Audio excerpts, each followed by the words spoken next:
സംസ്ഥാനത്ത് സിപിഎമ്മും ബിജെപിയും തുടങ്ങി സിഎംപിയും ഫോർവേഡ് ബ്ലോക്കും വരെ സമയബന്ധിതമായി ഭാരവാഹികളെ പ്രഖ്യാപിക്കുമ്പോൾ തുടർ പരാജയം ഏറ്റ് 4 വർഷങ്ങൾ പൂർത്തിയായിട്ടും പുനഃസംഘടന നടത്താനാകാതെ നിൽക്കുകയാണ് കോൺഗ്രസ്. കെപിസിസി പ്രസിഡന്റിനെയും ഡിസിസി പ്രസിഡന്റുമാരെയും പ്രഖ്യാപിച്ചിട്ട് 4 വർഷത്തോളമായിട്ടും ഇവർക്ക് സംഘടനയെ ചലിപ്പിക്കാൻ വേണ്ടി ഭാരവാഹികളെ നിയമിക്കുവാനോ പുനഃസംഘടിപ്പിക്കുവാനോ ആകാതെ ഇരുട്ടിൽ തപ്പുകയാണ്. കെപിസിസി പ്രസിഡന്റിന്റെ പ്രകടനം മോശമെന്ന് പറയുമ്പോഴും കെപിസിസി ഡിസിസി പുനഃസംഘടനകൾക്ക് അനുമതിയോ അംഗീകാരമോ നൽകാതെ സംഘടനയെ നിർജീവമാക്കിയതിൽ പ്രധാന പ്രതി ഹൈക്കമാൻഡും എഐസിസിയും തന്നെ ആണ് എന്ന വിമർശനമാണ് ഇപ്പോൾ ശക്തമാകുന്നത്. എഐസിസിയുടെ സംഘടനാ ചുമതലയുള്ള ജനറൽ സെക്രട്ടറി മലയാളിയാണെന്നിരിക്കെയാണ് കേരളത്തിലെ സംഘടനാ കാര്യങ്ങളിൽ ഇത്ര കണ്ട് ഉദാസീനത എന്നതാണ് അതിശയിപ്പിക്കുന്നത്. കെപിസിസിയുടെ ട്രഷറർ മരിച്ചിട്ട് 2.5 വർഷമായിട്ടും പകരം ഒരു ട്രഷററെ വെക്കാൻ എഐസിസി അനുമതി നൽകിയിട്ടില്ല. വർക്കിംഗ് പ്രസിഡന്റുമാരുടെയും വൈസ് പ്രസിഡന്റുമാരുടെയും ഒഴിവുകൾ 1-2 വർഷമായി ഒഴിഞ്ഞുകിടക്കുക തന്നെയാണ്. പി.ടി. തോമസ് മരിച്ചിട്ട് 3 വർഷമായിട്ടും തോമസിന് പകരം വർക്കിംഗ് പ്രസിഡന്റിനെ, അതായത് ഒരു ക്രിസ്ത്യൻ നോമിനിയെ നിയമിച്ചിട്ടില്ല.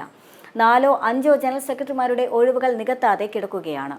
ഡിസിസികൾ പുനഃസംഘടിപ്പിച്ചിട്ട് പതിറ്റാണ്ടുകളായി.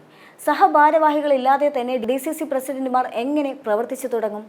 സംഘടന താഴെത്തട്ടിൽ സജീവമാകാതെ കെപിസിസി പ്രസിഡന്റ് എങ്ങനെ പ്രവർത്തിക്കും? പുനഃസംഘടനകളുടെ പല ലിസ്റ്റുകൾ തയ്യാറാക്കി കേരളത്തിലെ തന്നെ പാർട്ടി നേതൃത്വം ഹൈക്കമാൻഡിന് കൈമാറിയതാണ്. ഓരോ തവണ ലിസ്റ്റ് നൽകുമ്പോഴും എഐസിസി അത് പൂഴ്ത്തും. പിന്നെ എന്നതാണ് എഐസിസിയുടെ ഇക്കാര്യത്തിലെ മറുപടി. കെപിസിസി സെക്രട്ടറിമാർ എന്നൊരു വിഭാഗം ഉണ്ട് എന്നും ഇല്ല എന്നും തരാതരം പറയാൻ തുടങ്ങിയിട്ട് വർഷങ്ങളുമായി. ഉണ്ടില്ല എന്നതാണ് ഇപ്പോഴത്തെ സ്ഥിതി.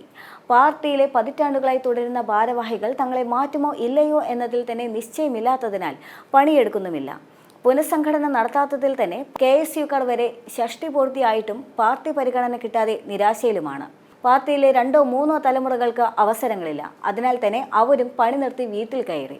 ചിലവർ വേറെ പാർട്ടികളിലുമുണ്ട്. കെഎസ്യുവിൻ്റെയും യൂത്ത് കോൺഗ്രസിൻ്റെയും മുൻ ഭാരവാഹികൾക്ക് 8-10 വർഷമായി പാർട്ടി അക്കമഡേഷൻ ഇല്ലാതെ തന്നെ നിരാശയിലുമാണ്. എന്ത് പ്രളയം വന്നു കഴിഞ്ഞാലും 3 വർഷം കൂടുമ്പോൾ ബ്രാഞ്ച് മുതൽ ദേശീയ തലം വരെ എണ്ണയിട്ട യന്ത്രം പോലെ തെരഞ്ഞെടുപ്പ് നടത്തി പുതിയ ഭാരവാഹികളെ രംഗത്തിറക്കുന്ന പാർട്ടിയാണ് സിപിഎം. അതേ നിലയിൽ തന്നെയാണ് ബിജെപിയും ഉള്ളത്. അവരോട് മത്സരിക്കുന്ന കോൺഗ്രസിൽ ഒരു കെപിസിസി പ്രസിഡന്റിനെ മാറ്റാൻ ആലോചിച്ച് തുടങ്ങിയിട്ട് വർഷം 2 ആയിരിക്കുകയാണ്. 14-10 ഡിസിസി പ്രസിഡന്റുമാരെ മാറ്റണമെന്ന് സംസ്ഥാന ചുമതലയുള്ള എഐസിസി സെക്രട്ടറി റിപ്പോർട്ട് നൽകിയിട്ടും 1 വർഷത്തോളമായിട്ടുണ്ട്. മാറ്റുമോ ഇല്ലയോ എന്നൊരു തീരുമാനമില്ല. അതിനാൽ തന്നെ അവരും നിർജീവം തന്നെയാണ്. 1 വർഷത്തിനുള്ളിൽ തന്നെ തദ്ദേശ തെരഞ്ഞെടുപ്പും നിയമസഭാ തെരഞ്ഞെടുപ്പും നടക്കേണ്ട സംസ്ഥാനത്താണ് ഈ സ്ഥിതി എന്നതാണ് അതിശയിപ്പിക്കുന്ന മറ്റൊരു കാര്യം.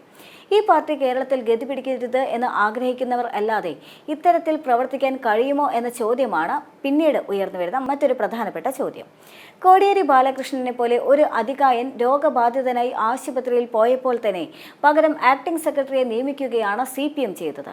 കോൺഗ്രസിലാണെങ്കിൽ 5ാം ചരമവാർഷികം കഴിഞ്ഞു കഴിഞ്ഞാലും ഒരുപക്ഷെ പകരം ആളെ നിയമിക്കാൻ സാധിക്കില്ല. വെറുതെയല്ല 3ാം തവണയും രാജ്യത്ത് ലോക്സഭയുടെ ഒരു കോണിൽ ഒളിച്ചിരിക്കേണ്ട ഗതികേട് വന്നത് എന്ന കാര്യം എഐസിസി പോലും മറക്കുന്നു എന്നതാണ് മറ്റൊരു ഗതികെട്ട അവസ്ഥ.